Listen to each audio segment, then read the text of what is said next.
orang harus belajar konsisten dari sikap. Apapun lingkungan kita, apapun sikap orang lain, kita kasih teladan. Jadi dulu waktu saya sekolah Tamtama di Solo. Sampai dari Tamtama Pak. Kalau bisa kayak gini, nah saya salut ini loh, Pak. kayak gini kan perbara nyapu di apa itu jalan itu.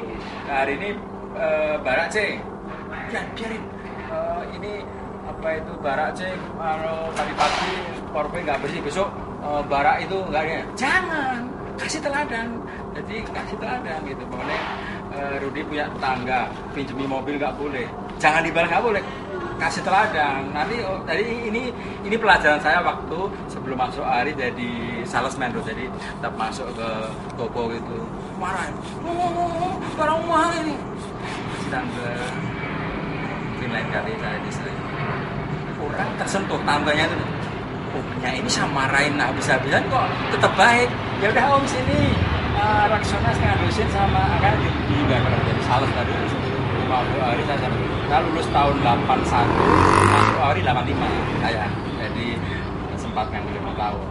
Makanya saya kalau nggak istilahnya nasihatnya ini saya kalau saya nggak lahir 5 Oktober mungkin nggak jadi AW karena sebenarnya syaratnya ini udah umurnya udah lebih, kemudian tidak punya persiapan apa-apa. Bapak lulusan SMP ya? Ya, ini sarjana WNS seru.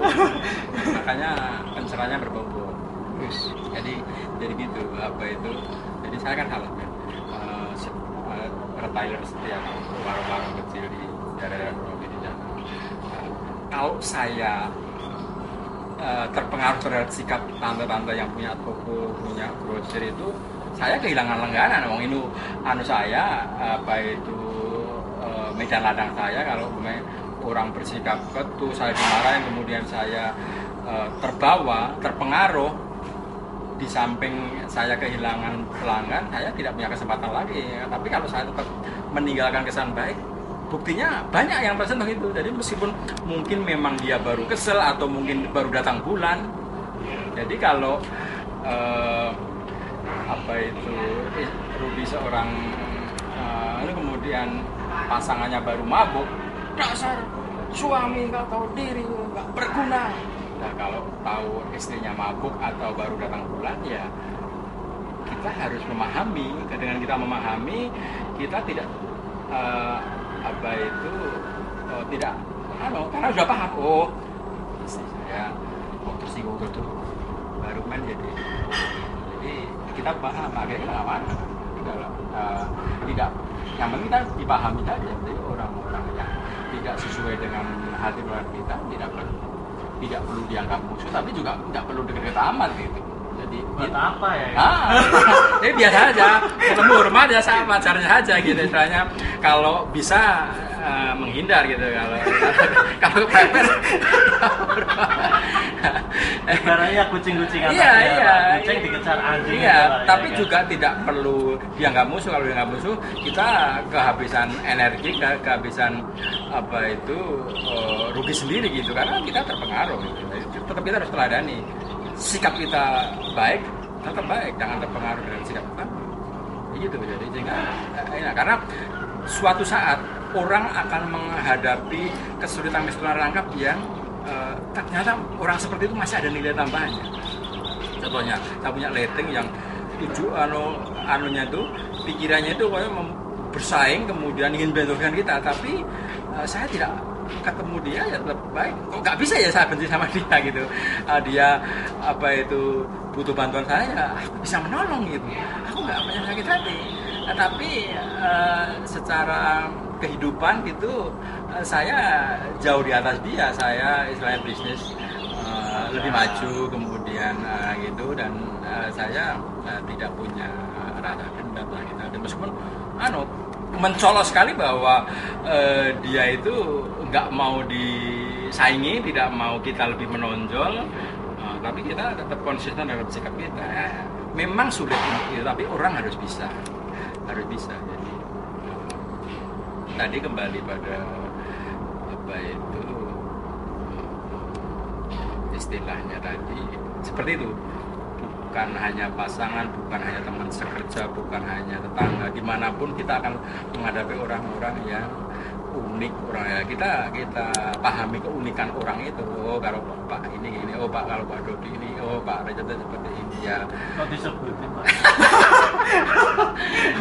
Ya kita pahami saja supaya kita tidak terjadi distorsi ya istilahnya. Jadi kalau ya jangan diambil hati wong istri saya baru dalam karena si apa itu Larti baru mabuk mau kita diomongin setan gundul ya apa itu gitu karena dia baru mabuk. Kalau kita terbawa, jadi kalau apa itu orang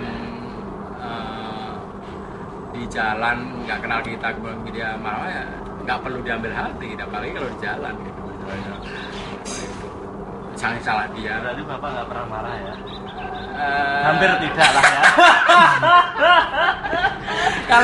Kalau sama orang lain aku berani bilang iya, tapi kalau sama anak kamu apa itu karena mungkin ya intensitas dan harapan yang terlalu besar kadang-kadang aku bisa marah dengan anak. Ngepres ya Pak? Iya, cuma meskipun secepat itu saya sadar dan minta maaf, aku sering apa itu. Tapi kalau sama orang lain di jalan, meskipun mobil tiba-tiba tabrak gitu, aku nggak bisa marah dan itu saya jaga untuk ini gitu. Apapun kejadian apa di jalan itu saya yang gitu istilahnya diserempet, disenggol ini orang apa itu di sekitarnya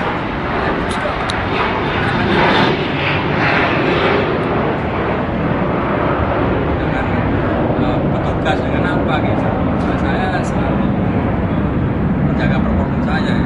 Nah, cuma itu memang tadi kalau sama anak sama istri sama saya sama karyawan saya pun saya enggak tadi saya bisa memahami tadi. Saya punya karyawan namanya Tina Tambunan, itu orang Medan.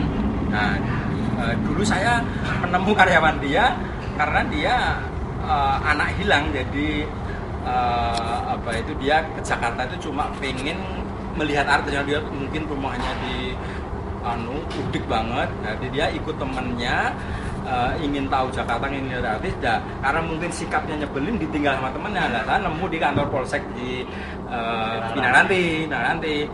Nah, dia nilainya semua merah di bawah 3, tapi ada 2 poin yang saya masih ada segi positifnya. Dia bisa jualan dan jujur, hanya itu. Yang lain merah. Jadi dia yang gaji saya, kemudian yang apa itu saya sangat perhatian. Tin minum jus, Tin tidur, Tin bangun, Tin minum air putih. Kalau dia hasil penjualan hari ini, meskipun dilarang istri saya, jangan mas, dinaikin gajinya aja, jangan tiap hari dia. Jadi kalau dia boleh sehari laku kacamata aja 500 itu aja dipin 50 hari aja apa itu supaya jadi dia kalau dikasih tantangan, Tin, kalau pameran di saya, kalau hari ini kamu bisa berdua dapat 3 juta, kasih 1 kali gaji, berhasil. Tin, kalau hari ini kamu bisa jual ini sekian, apa itu ambil bonus banget. Tapi ya hanya yang kita suruh, meskipun dia nggak punya uang sama sekali, dari rumah nggak cocok makannya karena dia maunya cuma sama ayam sama daging, telur ikan gitu nggak mau. Jadi harus ada ayam dan sambal. Selain itu nggak mau makan, tapi tahan dia makan cuma sekali. Jadi apa itu ya tadi nilai tambahnya itu jujur dan bisa jualan. Jadi saya punya karyawan banyak itu yang istilahnya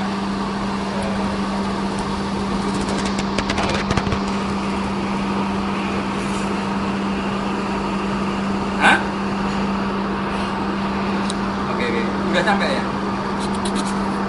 Oke. Jadi gitu. Orang Medan.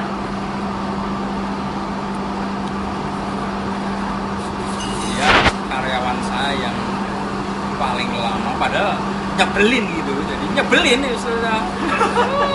Jadi saya anggap dia pelatih kesabaran yang luar biasa. Saya dianggap orang yang paling tahu, tapi saya masih diuji. Masih diuji. Jadi kalau mau ya udah isi saya aja anggaplah si Tina itu pelatih kesabaran yang paling berlaku di dunia gitu. Jadi saya masih bisa mengambil nilai positifnya gitu. Karena apa? Pertimbangannya kalau dia saya usir atau siapa yang mau terima, karena menurut analisa saya dia itu mungkin ayah ibunya udah jengkel atau enggak ini terus dititipin opanya tempatnya pelosok di ini gitu. Jadi dia itu kalau pulang kerja dari Indomaret itu jam 9 itu nonton TV itu kalau belum tak suruh dimatiin ya ini hiburannya itu gitu apa itu. Tapi kayak selebrit itu kalau gajian seharian habis itu belanja apa aja, bahkan ibunya itu ibu mau tak beli traktir apa gitu. Jadi selebritannya jadi tapi nggak mau namanya meskipun lapar mau apa itu ngambil nggak itu jarang kan kalau orang prestasi mungkin tapi jarang.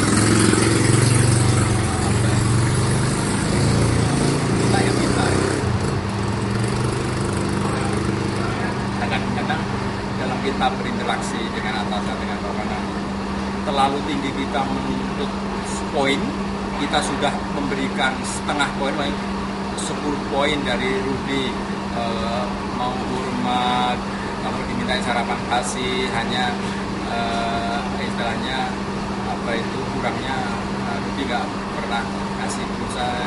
Nah itu orang dianggap kurang, jadi bahkan mencari-nyari kekurangan, poin bukan fokus pada nilai tambah yang Rudy saya rasakan, bisa diajak bercanda, bisa cair, bisa ini kurang aja. Untuk terus saya yang untuk Pak. Apa itu saya itu mungkin tidak ada di dunia gitu istilahnya.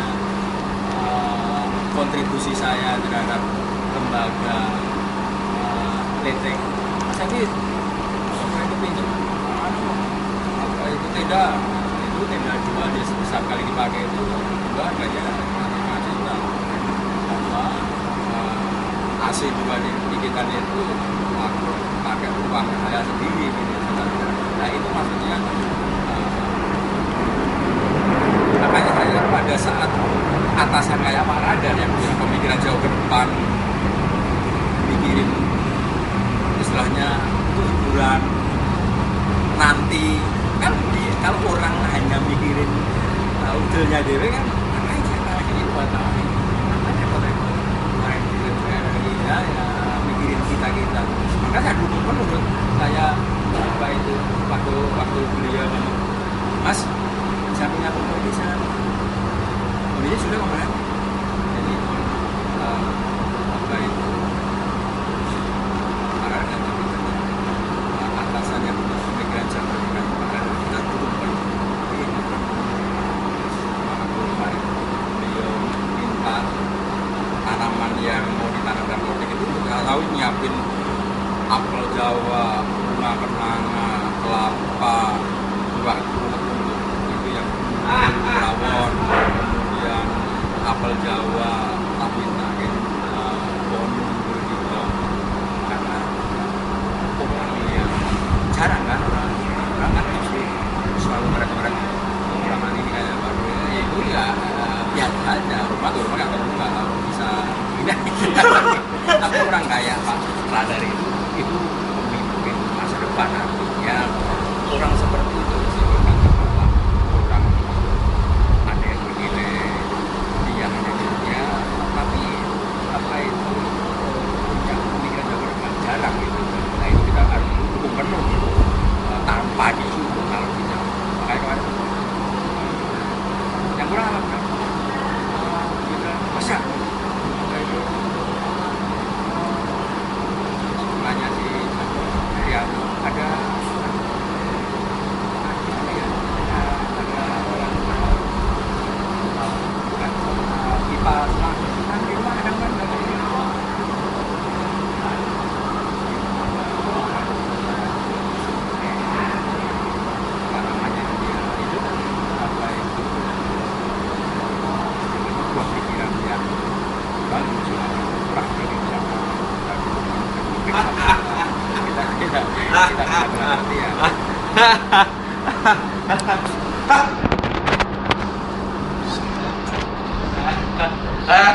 Makan dulu.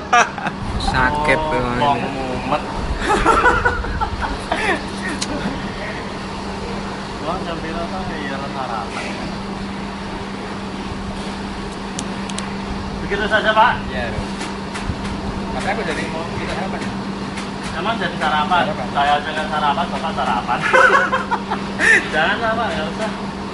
Datang, Pak. Ya. Pak. Habis. Wah, sarapan ya. Oke pemirsa, demikian wawancara eksklusif dari TV One. Asem swim.